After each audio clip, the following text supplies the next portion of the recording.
So in this problem, let me bring it here. I have, this is sample problem 3.4 from your textbook. I have a plate, like some metal plate. It's not really specified what it's made of. Now this plate is supported by two brackets. Let me just write it down. This is bracket A and this is bracket B. They're supported, it's attached to a wall, and also supported by a cable, right, or wire, as the problem statement says, connecting point D on that wall here to this corner of the plate. Just make sure that the plate stays there and whatever they put on it can handle the weight. So the problem statement goes as this: the irregular plate is supported by two brackets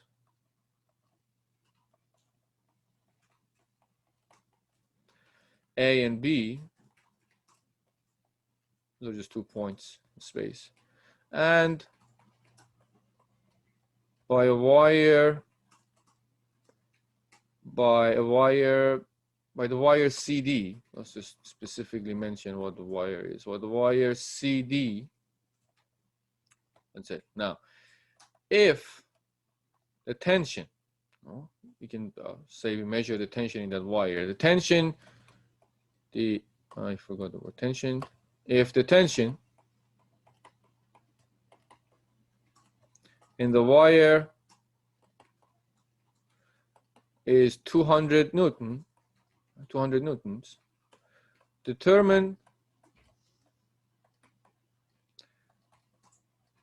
the moment about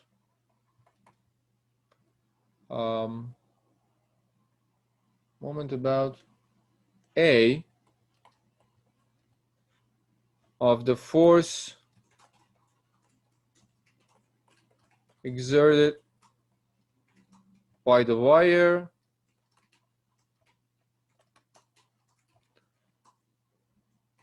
on point C.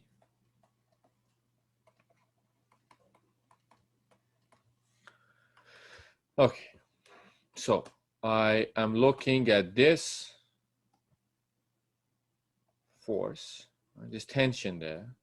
The cable applies a tension force to point C, and this is my point C. Let's see, I get that. Okay, this should be good. So this is point C. I know this tension is 200 newtons. Let's just call it T. Oh, sorry, I just saw the question. This is sample problem 3.4. Thank you, Samuel, for answering that question. I should look at the chat box more often. So 200 Newton, and let's call this TCD, tension in cable CD. Now I have to define my coordinate system before I do anything else, because I want to find the components along that coordinate system and do the whole operations in Cartesian space. So this would be, I'll go with this. I'll call this as x-axis. That's what I did there. Yeah. I'll call this, I can actually do a better job. Hopefully. Let's see. Yeah, why not? Tools are there to be used. So this is here and this is here. This is better. Now this is x, this is y, and this is z. So right hand, it follows right hand. If I go from x to y, points at z. Now let's take a look at what we have. What we want to find. Let's just start from there. We want to find the moment about A. So I want to find MA.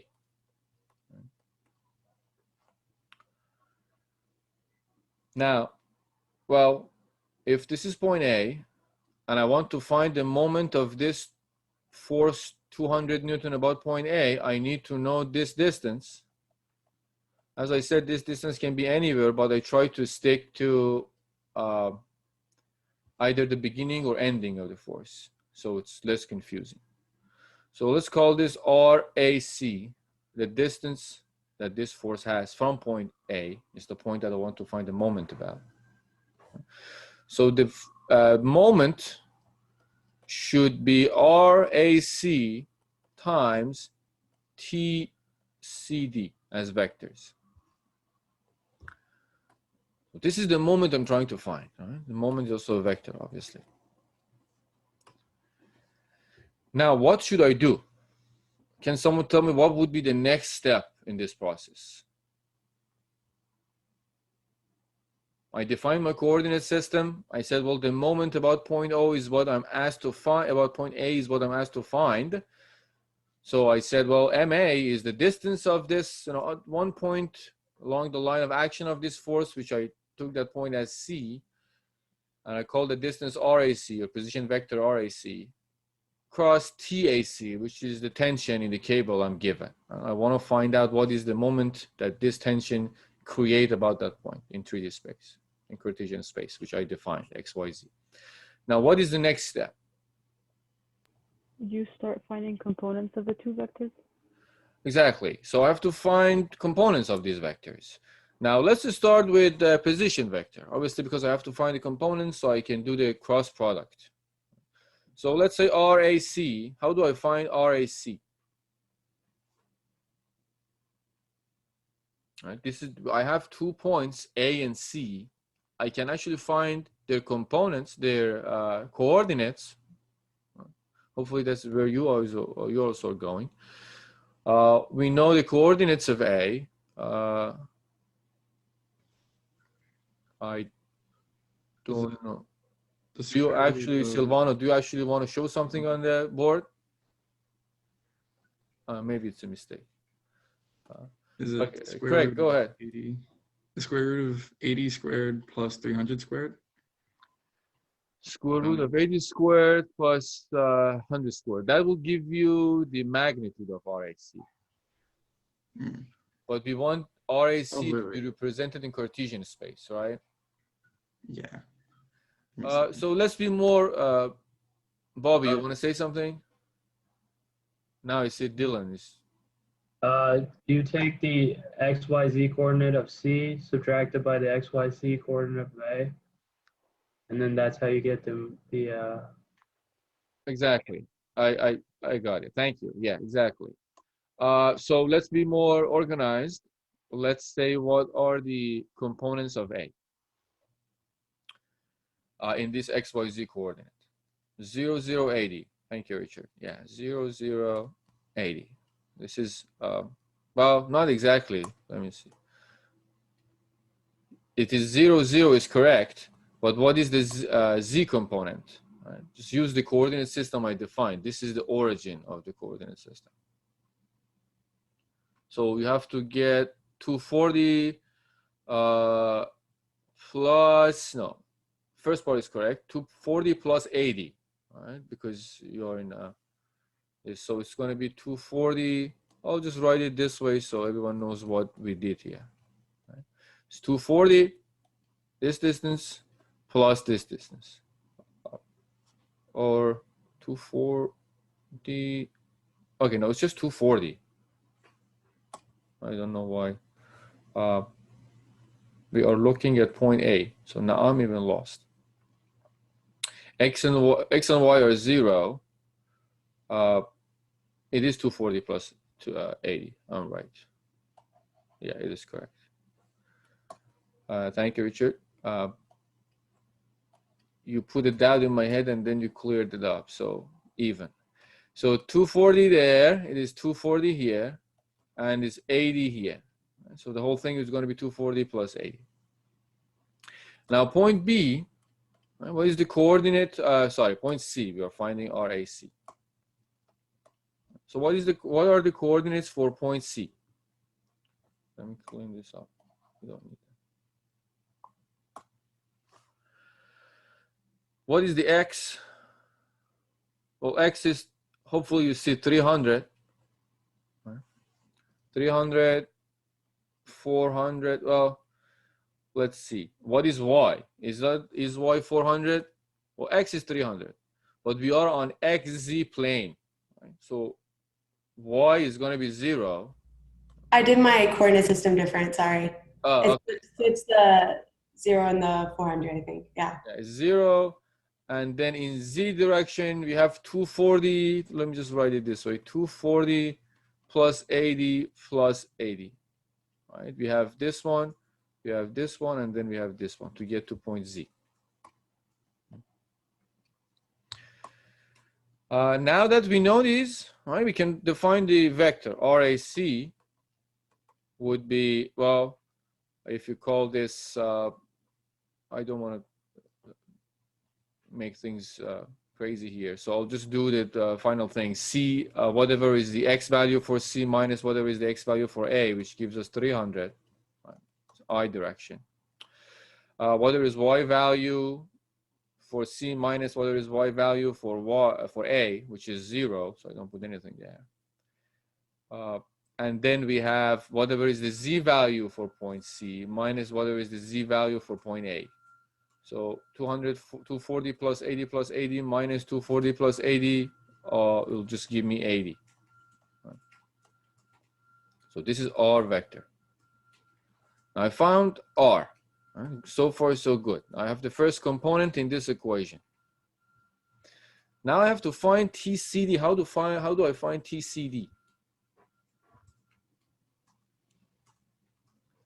It goes back to when we were talking about how to find the representation of a force in Cartesian space, knowing 2 points that the line of action of that force passes through. If you remember that. So I have to find, well, I already have the coordinate for point C. I have to write down, better to say, the coordinate for point D, and find the unit vector going from C to D, right? If you remember that.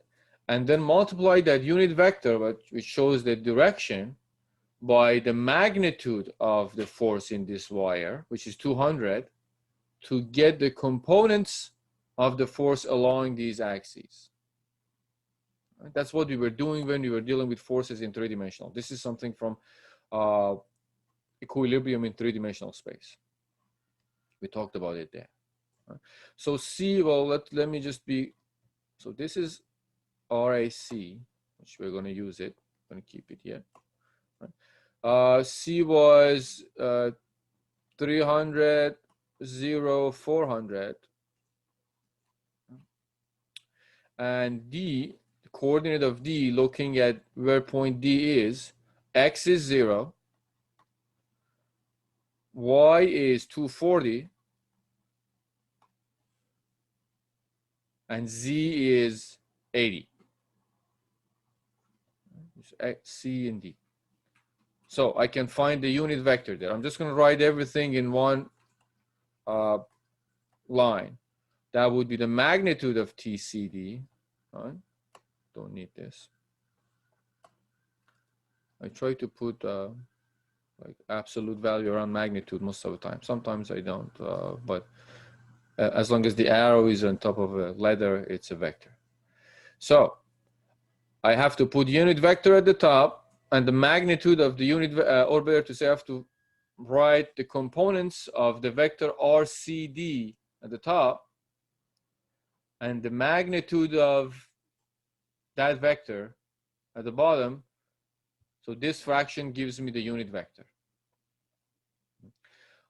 To find RCD, well, I'll subtract the x component of D from x component of C. That gives me minus 300. I direction. J direction, I'll get 240 minus 0. So it becomes 240 J. And in Z direction, 80 minus 400 gives me minus 320 K. This is vector RCD. I just wrote everything in one shot. Right? This is RCD. So I divide this by the magnitude of the vector to give or to get the unit vector in that direction. So this becomes minus 300 squared plus 240 squared plus minus 320 squared. Right? And this is the magnitude of CD. Which together, this gives me unit vector along the line of CD. If you do this math, well, maybe I should also plug in. And plug in CD as 200, right? That we know. We're given the magnitude of this force. If you do this math, you'll get, let me see if I can write the whole thing. TCD becomes 120, actually minus. It becomes minus 120I plus 96J minus 128K. The unit is just Newton, right? This is force. So now I'm good. I have R's AC and I have TCD. I can calculate the moment. I can just put these together. I can't fit it in this page, so I'll go to the next page. You can just follow, right? We have MA as the moment, as a vector, right? And already we have RAC and TCD, so all we need to do is just plug them in. So that would be MA is equal to RAC, if I'm not wrong, times TCD. This would be magnitude IJK, so the determinant, RAC, the component where units are in millimeters, so let's just convert it to meter. That would be 0.3 and 0.08. So that would be 0.3. There is no component in J direction for RAC, and this is 0.08. The forces are minus 120, 96, and the last one was minus 128. Minus 128. If you do this math, right, following the definition we gave for the multiplication of two vectors, cross product of two vectors, I, J, and K, the final vector, moment as a vector, would be 7.68. I have to get this plus 28.8J